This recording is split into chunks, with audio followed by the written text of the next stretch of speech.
Em 1872, o Yellowstone National Park tornou-se a primeira área de preservação conhecida no mundo. Localizada predominantemente em Wyoming, nos Estados Unidos, também se estende por Idaho e Montana. O parque abriga ursos, lobos, bisões, antílopes e espécies ameaçadas de extinção. Também há florestas e desfiladeiros impressionantes.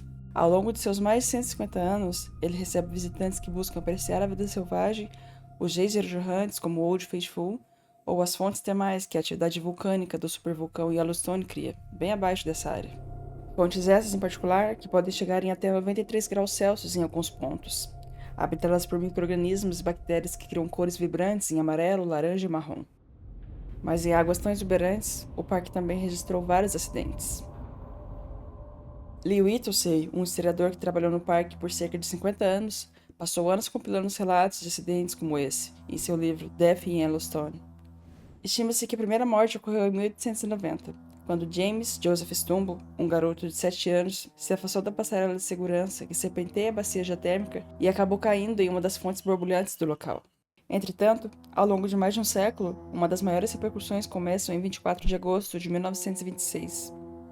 Era por volta de 8 da noite quando o pastor Gilbert Hickins passeava com sua família pela bacia de West Thumb. Em algum momento do passeio, Gilbert se desequilibrou. A princípio, na queda, ele tinha somente queimaduras em metade de seu corpo. Porém, no desespero em sair da água, ele acidentalmente se afundou ainda mais em outra piscina escaldante, antes que pudesse retornar à fonte da queda inicial. Quando ele finalmente conseguiu sair da água, seu corpo estava terrivelmente queimado. Apesar das limitações medicinais da época, um médico local removeu as roupas do pastor, envolveu seu corpo em óleo e lhe deu morfina para aliviar a dor.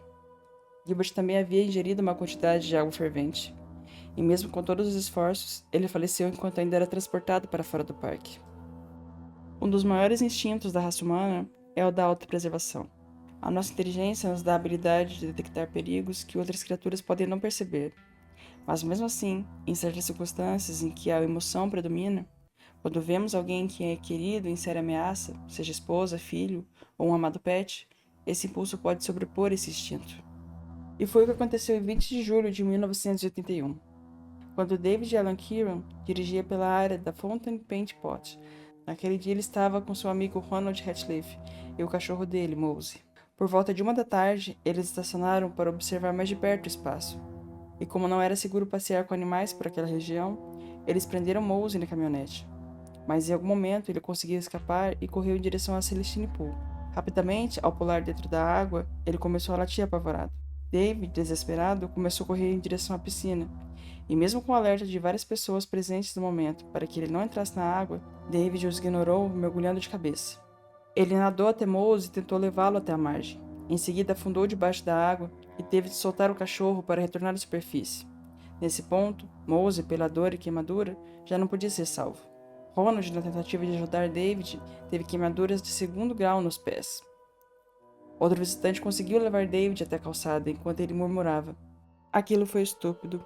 O quão mal eu estou. Foi uma coisa estúpida que eu fiz." David estava cego e com queimaduras de 3º grau em 100% do corpo.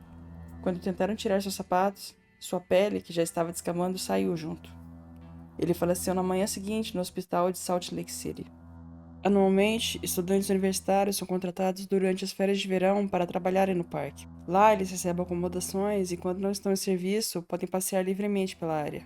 As linhas de orientações de segurança foram suficientes para impedir que Sarah Hooper, de 20 anos, juntamente de Lance Book e Tyler Montag, ambos de 18, sofressem um acidente que viria a acontecer naquele fim de tarde de 21 de agosto de 2000, quando eles decidiram nadar no rio Firehole. Já havia anoitecido quando eles voltavam do mergulho. Quando caminhavam de volta para seus carros no escuro e sem lanternas, eles pensaram que iriam pular por uma pequena faixa de água, mas acabaram caindo na margem de uma fonte termal, com cerca de 3 metros de profundidade. Lance e Tyler ficaram submersos até o pescoço e conseguiram sair sozinhos.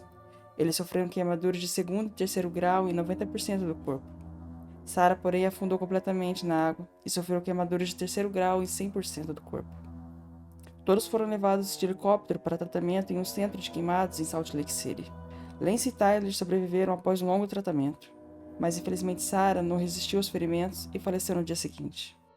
Seu funeral teve a presença de centenas de pessoas.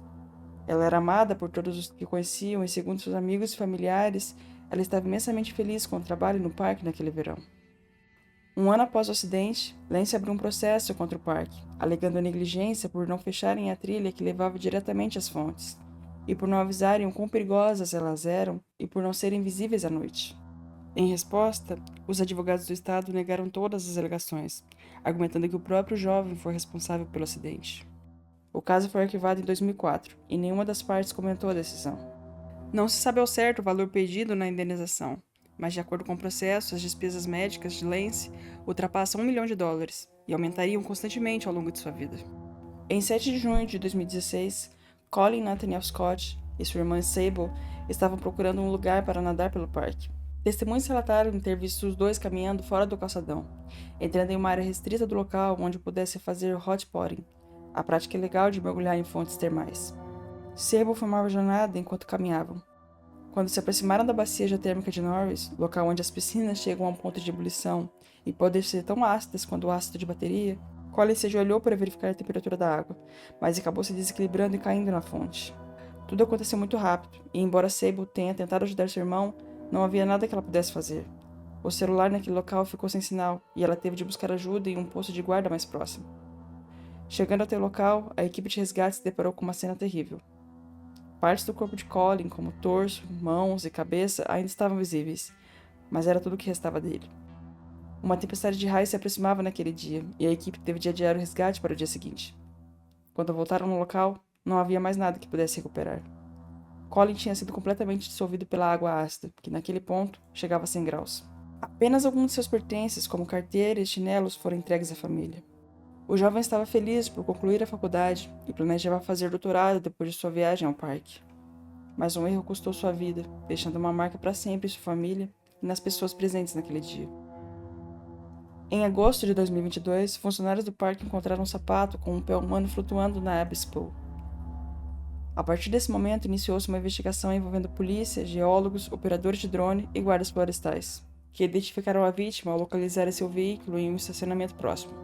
Eu não saberei pronunciar seu nome corretamente, mas irei deixar aqui na tela. Tratava-se de um homem de 70 anos de origem asiática que morava na Califórnia. A confirmação veio através de um teste de DNA de um familiar da vítima. Entretanto, nenhuma outra peça de roupa ou vestígio foi descoberto, mas a investigação informou que os geólogos notaram uma camada semelhante à gordura flutuando em uma das bordas da piscina termal. Os resultados do teste não foram incluídos na investigação. As autoridades também examinaram os arquivos no computador da vítima e cadernos encontrados no interior de seu veículo. O conteúdo não estava em inglês, mas com o auxílio de tradutores foi possível compreender que tratava-se apenas de poemas e outras anotações. Nada que sugerisse suicídio. Devido à falta de provas, as circunstâncias de sua morte permanecem desconhecidas. A vítima foi adicionada à lista de pessoas que morreram nas fontes termais do parque, e segundo funcionários, esse número já passa de 20 casos. Yellowstone National Park é certamente um dos lugares mais bonitos da Terra, mas também é o local onde suas fontes termais mais feriram ou mataram pessoas do que encontro com animais selvagens. Apesar de toda a vida ativa que o parque recebe, é o seu próprio solo que tem feito o maior número de vítimas.